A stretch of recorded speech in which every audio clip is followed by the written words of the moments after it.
Tole akkam ooltanii namoonni baay'een gaaffii keessaan na gaafachaa jirtanii istiraateejicha irratti yeroo eeshiyaa cabsee bahu kontiinees yeroo ta'u akkamitti gargar ba'a hanna guyyaa sana tireediing goonamoo haala akkamiitiin tireedii goonaa jettanii na gaafachaa jirtu maaltu jira beektaas irratti guyyaa hundaa tireedii gochuu sirraa hin eegamu akka kiyyatti garuu tireedii gochuun barbaada jettee ni yaadda taanaanii siistamni biraan ni jira jechuudha. Inni jalqabaa kan si agarsiise yeroo inni eejaansishinii kee asii gadee bireekii godhee bahu asoolee eegda akkasumallee immoo yoo gubbaarraan immoo haayisaa immoo cabsee bahu daawun tireendii eegda inni sin jedhe akka istiraateejii tokkottidha jechuudha. Inni lammaffaa immoo achuma irratti eejaansishinii irratti siistamni biraa jira jechuudha. Akkasuma ta'etu eejaansishinii kee erga daawun yookaan immoo aappii isaa cabsee bahee yookaan haayilii looyirlooyilii isaa cabsee bahee booda walakkaa ga'ee yeroo inni itti deebi'u yookaan immoo muuvimenticha achumaan yeroo itti fufsiisu waan jiruuf isa immoo haala kamiitiin tireedii goonaa isa jedhu ilaalaa jechuudha. Har'a gaaffiin inni na gaafatanii karaa kanallee deebisanii kenna jedhee yaada jechuudha. Maaliif guyyaa hundaa cabsee akka bahanii oppoozit daayirekshinii yookaan immoo riintiriin deemuu jechuudha. Kanaaf amma fakkeenyaaf naannoo kanarratti illee sin agarsiisuu nan danda'a. Guyyaa jimaataa iskiriinshiitiin tokko naa dhufee ture keessaanii xinosum kanallee yoo ilaaltanii kuni yeroo USDdha. Peeriin keenya yeroo USD irratti deemtanii kan guyyaa ogeessii deemshanii ilaaluu dandeessu kan kan guyyaa sanyoo ilaaluu dandeessu jechuudha.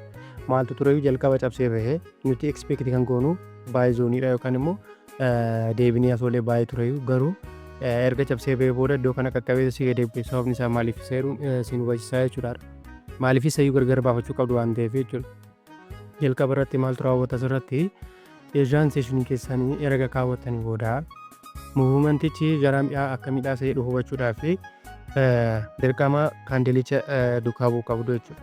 Haa fakkeenyaaf osoo kun hin cabiin dura maarkeetichi yookaan immoo eejaansishinii keenya asii gadisa sooles osoo hin cabiin dura maal raawwata naannaa kana ture. Naannaa kanarratti maal lugatee deemee naannaa kanarratti ishii kana sitti mul'ate taanaanii wanti akka madooshaan kuni yookaan immoo halluu magariisaatiin sitti mul'ate taanaanii maal order blookiidha jechuudha. Order blookiin kun immoo humna qaba istroongii qaba waan ta'eef asiinillee cabsee bahu eejaansishinii cabsee bahu dhufee naannaa kanarratti kana cabsuu hin danda'u. Sanuma irratti immoo overlaappiidha jechuudha. Feer vaaluu gaappiillee cabsee kan deebiidha order blookichi. Kanaaf order blookii kana cabsee waan hin baaneef isin maal gootuun jalqaba irratti tiipii keessanii exchange of kaaraaktarii keessanii kaawwachuu barbaaddanii haala kanaatiin kaawwachuu dandeessu jechuudha. Erga boodiidhaan kana cabsee bahee booda yookaan immoo order blookichi wiikii order blookichi erga cabsee bahee booda akka baay'eetti illee seemnu akka baay'eetti fayyadamuu dandeessu. Sana booda garuu erga immoo isin cabsu ta'e immoo order blookichi baay'ee stroongii waan ta'eef deebisaniillee seel zoonii galuu dandeessu jechuudha. Amma likidiitii isa guyyaa itti aanutti yookaan immoo amma likidiitii torbee darbee guyyaa akka leessaa dheengaddaa isin kenni sanatti tiipii fayyadamuu dandeessu jechuudha. Yeroon akkasiin jedhu maalidha eejaansishinii keenyatti waan lamatu mudata.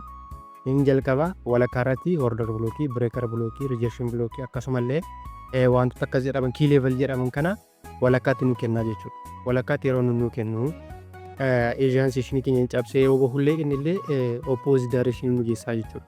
Amma fakkeenyaaf otoo kun gubbaarraan cabee bahee ture iddoo kana order blookiin ture iddoo kana erga kana cabsee bahee booda order blookiin naannaa kana ture taanaanii dhufeetu tachii godhee deebi'aa jechuudha soolee. Kana gargar baafachuun dagatina yookaan immoo walakkaasaa order blookiin bireekar blookiin akkasa wantootni akkas jedhamu yookaan immoo kiileevilii warroonni jedhamanii jiraachuuf jiraachuu dhabuusaa gargar baafachuudha. Duraan dura erga otoo hin cabsiin dura maaltu walakka kana jira isa jedhu jechuudha. Itti fufteellee akkasuma amma fakkeenyaaf kan nu cabsee kana cabsee bahee hin dhufee sana tuqee hin deebi'e.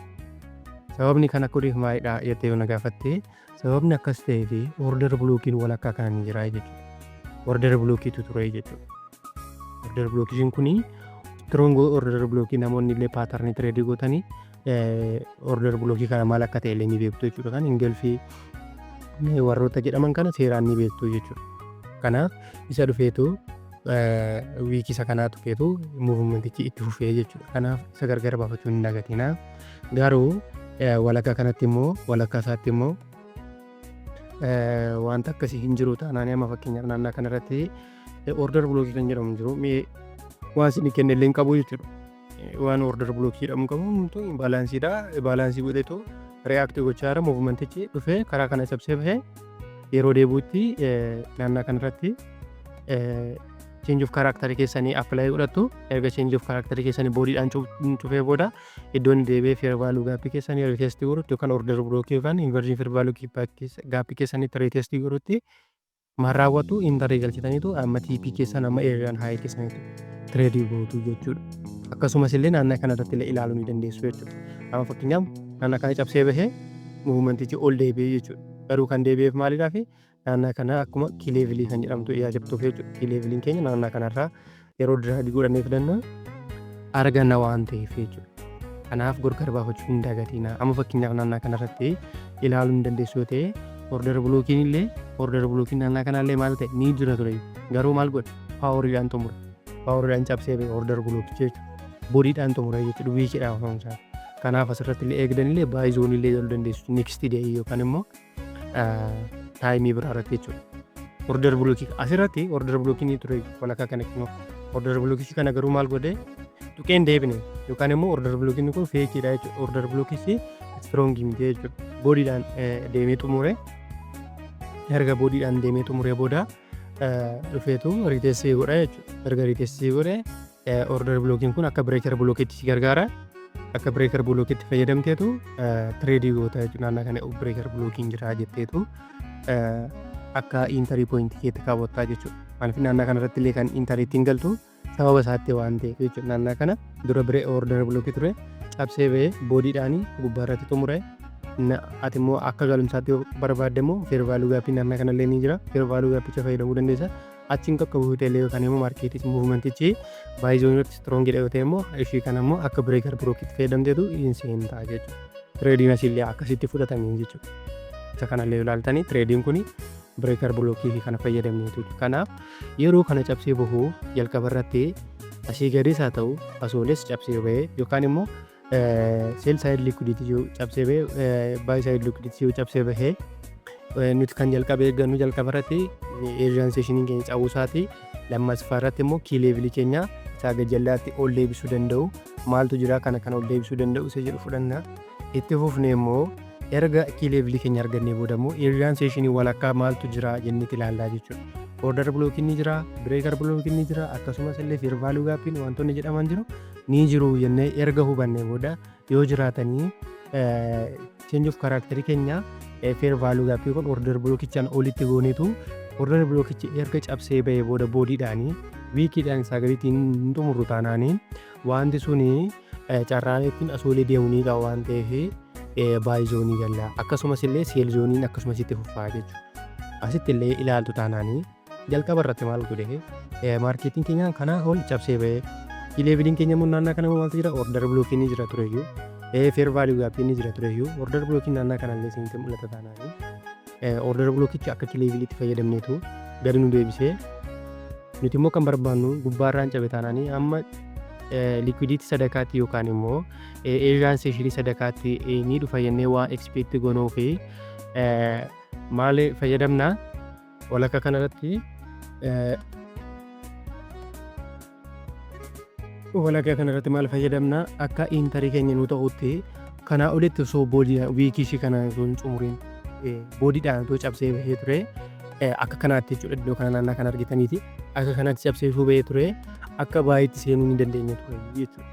Naannaan kun maallaa halkan seeshinii yookaan immoo halkan keessa sa'aatii 4 booda amma sa'aatii 7tti waan ta'eef muumantii akkasii agarsiisee jechuudha malee osoo niiwoork seeshinii yookaan immoo landan seeshinii ta'ee kun boodiidhaan asitti xumuree ta'ee dhufee retest godhate muumantii biraa nu agarsiisa ture jechuudha. Kanaaf ejaa wiikii nu kenneef yookaan tuqee deebi'ee fi maarkeetichi cheenjii ta'uu isaanii beektaa jechuudha. Gara loo taayim fireemitti gadi buufatteetu maaltu si barbaachisaa break of structure kanaan cabsee bahee break of structure dha. Achuma liquidity kellee swappisii godheera maaliif as gaggabee kan liquidity isa kana swappii godheera waan ta'eef dirqama dhufee liquidity isa kana immoo swappii gochuu waan qabuuf innaan gadi garagalu kana gaappii kana gidduutti PP 70 tireedii gochuu dandeessaa jechuudha. Kanaaf jalqaba irratti eejaanseeshinii kee cabsee amma bahutti ni eeggatta. Itti fuftee immoo maal eeggatta? Iddoonni kii leevilii yookaan immoo iddoonni ol isa deebisuu danda'u kii leevilii amma achi qaqqabutti ni eeggatta. Akkasumas illee gubbaanis jedhanis jechuudha seel zoonii fi baay zoonii aanillee itti fufee erga inni break of structure sii kenne booda change of character kee immoo walakkaa irratti eejaanseeshinii kee irratti order blockota jiran ni ilaallata jechuudha. Yookaan breaker blockiin jiraachuu danda'a firvaaluu gatii sana booda hin jiru taanaan immoo muuvmentichi illee kan torbee kan guyyaa 3 kan guyyaa 4 liquidity swap gochuuf waan deebi'uu fi long time term illee hold gochuu ni dandeessa jechuudha. Kana akka hin dogoggorre jechuudha. Namoonni baay'ee yeroo immoo akkas ta'u immoo gargar baafachuu dadhabdan illee amma TP waan keessan illee amma eejaanseeshinii walakkaatti illee fudhachuu ni dandeessu jechuudha. Kanaaf gaaffii keessanis maratti deebisaa yaada. Itti fuun immoo maratti illee waan tokko kan isin agarsiisu maaltu jira?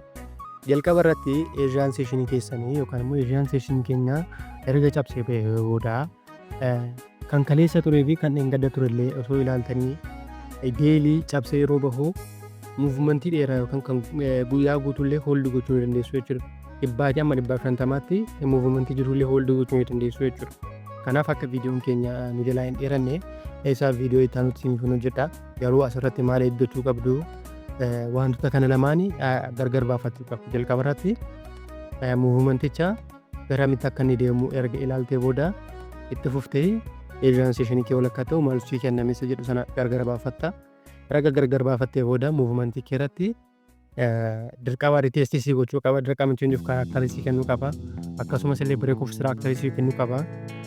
Yeroo break of structure jennu sana simplify yeroo goonu PO series jedhamu sana jechuudha. Yookaan immoo accumulationii agarsiisuu qaba. Manipulate si gochuu qaba. Manipulate yeroo jedhu kinoo wandoo kanatti amma fakkeenyaaf wiikiin kun yoo isin agarsiiste ta'e isinitti mul'ate ta'e manipulationidha jechuudha. Ati yeroo inni paaworidhaan soolee boo bakka baay zoonii yeroo inni galtu baakii godheetoo daamp godha yookaan immoo akkaawuntii kee bulloo godha jechuudha. Isa isa eeggachuu qabda jechuudha. Yeroo kana cabsee bahu manipulation taayimii ta'uusaa hin hubattaa jechuudha. Garuu jalqaba irratti iddoo kanarratti accumulationii siin kennu taanaanii asitti distributionism jedheetu muuvimentii dheeraa sii kenna taanaanii eejaanseeshinii kee muuvimentii dheeraa sii kenna taanaanii yookaan immoo deemsa kwaalitii qabu asoolee deema taanaanii kan itti fufee dhufu manipulationii ta'a taanaanii Londaniin keenyaa fi Niiwuorkiin keenya immoo maal ta'a accumulationii ta'a jechuudha. Bakka asoolee sii gadee ta'a jechuudha. Kana gargar baafachuu hin dagatinaa. Yeroon akkasiin hin jiru. Naannaa kanarratti amma fakkeenyaaf yeroon isin agarsiisu jalqaba irratti muuvimentiin kun accumulationii ta'uusaa erga gargar baafattee booda kun amma accumulationii jechuudha. Muuvimentiin guddaan hin jiru jechuudha. PP meeqa PP 30 caaleedha jechuudha. Walakka kana kan jiru. Kun akka accumulationiitti yeroo fayyadamtu lama akkas gaaffiidhum kana gidduutti akkas raawwachaa deemaa jechuudha. Accumulationii argatee wanti kana cabsee bahuu jiraannaan karaa jalaas yookaan karaa gubbaas akka manipulationiitti fayyadamteetuuf akka manipulationiitti fayyadamteetu sadduu kan akka qabe kana sana booda dhufeetu liquidity naannaa kana register godhee booda inni itti fufu maalidha distributionidha jechuudha. Isa gargar baafachuudha jechuudha bakka.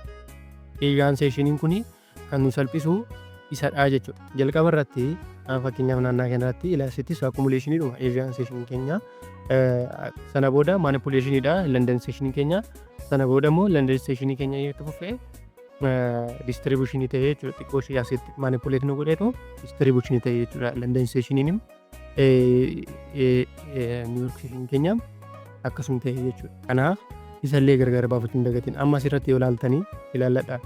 Asirratti eejaanseeshinii keenyaan distributionii ta'edha. Distributed ta'edha jechuudha.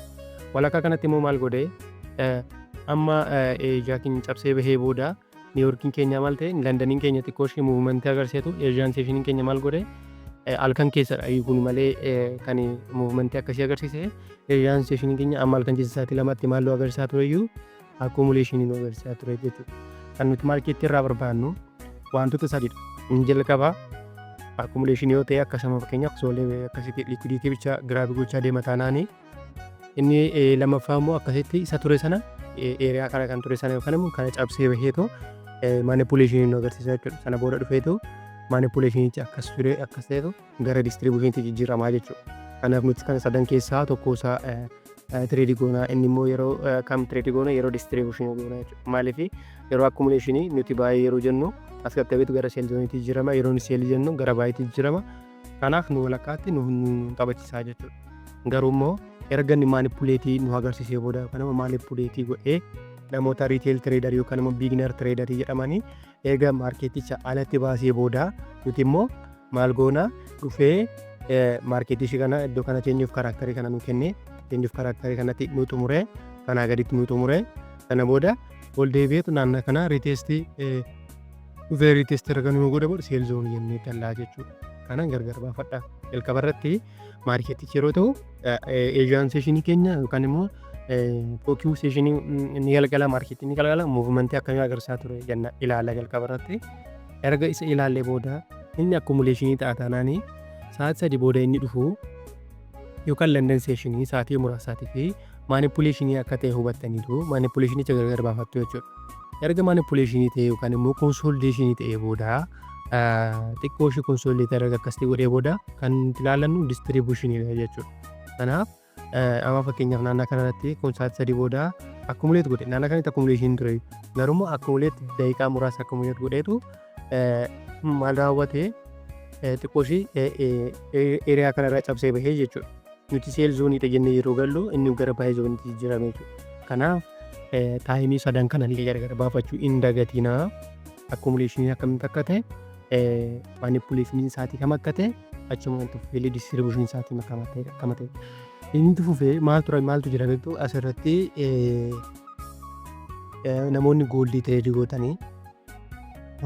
tireedii gootanii waan kana gargar baafachuun dirqamadha jechuudha. Dirqamaa fi dirqamadha jechuudha. Amma fakkeenyaaf ifa mukonneeshiniidha. Erga akkumuleeshinii nu kennee booda maanipuleeshiniin keenya dheeraa ta'uu danda'a. Sarara of eeggachuun dirqamadha jechuudha. Muuvimentii wayii yoo dheerinaa si agarsiise ati maarkeetitti daareeshinii karaa sana jettee yeroo satatti jettee keessa seentu ol deebi'aa jechuudha. Seera kana sadan hin beektu taanaaf. Amma fakkeenyaaf asirratti baay'ee tokko akkumuleetii godhe. Muuvimentii xiqqoo agarsiise. Muuvimentii erga xiqqoo agarsiise booda London seeshinii keenya xiqqoo ishee akkumuleetii godhe. Garuu cabsee bahe maanipuleetii si godheera jechuudha. Kuni loo taayim fireem irratti yeroo buustu PP 40 ol deemeera jechuudha. Kuni maanipuleetiin dhiyaaf qofa jechuudha. 60-70 amma gadi baatti illee yeroo maanipuleetii gochuun ni deemu jira jechuudha. Maanipuleetichi garuu yeroo deebi'ee cheenjiif daareeshinii si kennee booda seenta malee erga cheenjiif daareeshinii si kennee riiteesti godhee booda seenta malee muuvimenticha qofa eezaa argitee fi gara maarkeetichaatiin seentu jechuudha. Kun amma fakkeenyaaf kan guyyaa jimaataa ture maarkeetichi voolaataalii ture amma kanallee ni agarsiisee ni jaanne ture garuu niwusiin ijaa turee fi niwusiinii akkasii muuvimentii akkasii agarsiisee jechuudha. Kanaaf jalqaba irratti maal ilaallaa? Akkumuleeshinii, maanipuleeshinii, kazaan distribuushinii sana ilaallaa jechuudha.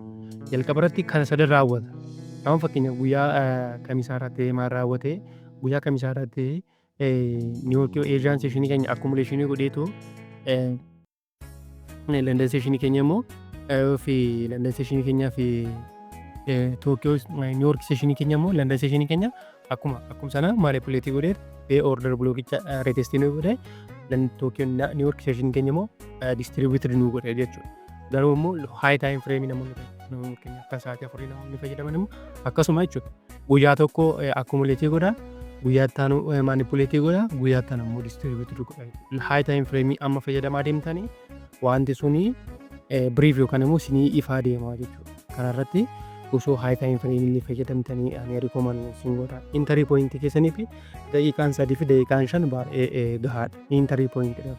Garuu ilaalchaa fi maarkeeticha irratti baay'ee socho'a waan ta'eef maarkeetichi daqiiqaa 5 daqiiqaa 1 daqiiqaa 3 irratti predikshinii fudhachuun keessanii isinitti ulfaata jechuudha. Akkas jedhamanii wanta sana raawwachuun in ulfaata jechuudha. Kanaaf osoo jalqaba irratti akkumuleeshiniin akkamidha? Maanipuleeshinii yeroo kamidha? Distribuushinii yeroo kamidha? Jettanii gargar baafattanii eejaan seeshinii keessan irratti yeroo dhuftanii wanti sun yeroo tireedii gootanii baay'ee salphaa isiniif ta'a jechuudha. Baay'ee salphaa fi salphaa isinii ta'a.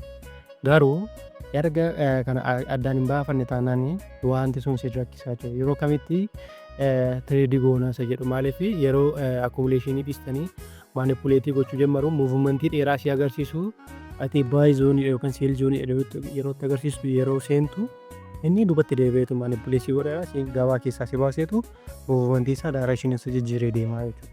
Kanaaf kan guyyaallee tireedii gootu taanaan akkasuma dee tireedirii taatan taanaallee akkasuma eejaanseeshiniin kun isiniif baay'ee bayeessadha. Eejaanseeshiniin keessan yeroo cabu eejaanseeshinii keessanitti wantoota raawwatamaa jiran gaaffii sana gidduutti ilaalteetu eejaanseeshinii cabsee iddoo inni deemu sana manipuleetinii moo distribuushinii isa ilaalta maaliif naannaa kanarratti gara yoo sadii keenyatti yeroo deebinu asitti naannaa kanarratti ammoo fakkeenyaaf eejaanseeshiniin keenya muuvimentii dheeraa nu agarsiiseera. Kan itti fufu maalidha yookaan manipuleeshiniidha yookaan distribuushinidha. Kana lamaan gidduun kana lamaan alan ta'uu jechuudha muuvimentiin kun. Yookaan manipuleeshinidha yookaan akkumuleeshinidha dhiifamu. Asitti kun distribuushin taasisaan inni ittaanu manipuleeshinii ta'uu qaba yookaan akkumuleeshinii ta'uu qaba jechuudha. Amma fakkeenyaaf naannaa kanatti akkumuleetii godhataan naannaa kanatti ture taanaan inni ittaanu immoo akkasuma manipuleetii ta'a jechuudha yookaan immoo si manipuleetii si gochuudhaaf asii gadi bu'ee dafee ol deebi'aa jechuudha gara maarkeetichaatti. Garuu immoo asitti distribuushinii erga ta'ee booda Londaniin keenya immoo muuvimentii xiqqoo nu agarsiiseera.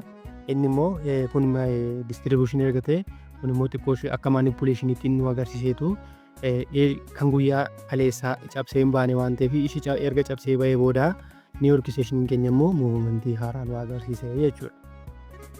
Kanaaf muuvimentichi gargar baafachuun dirqama keenya ta'a jechuudha. Innis maalidha? Eejaanseeshinii keenya walakkaa irratti maaltu wantoota uumaman beekuun dirqamadha. Erga cabsee ba'ee booda kiileebilii keenya barbaachuun dirqamadha.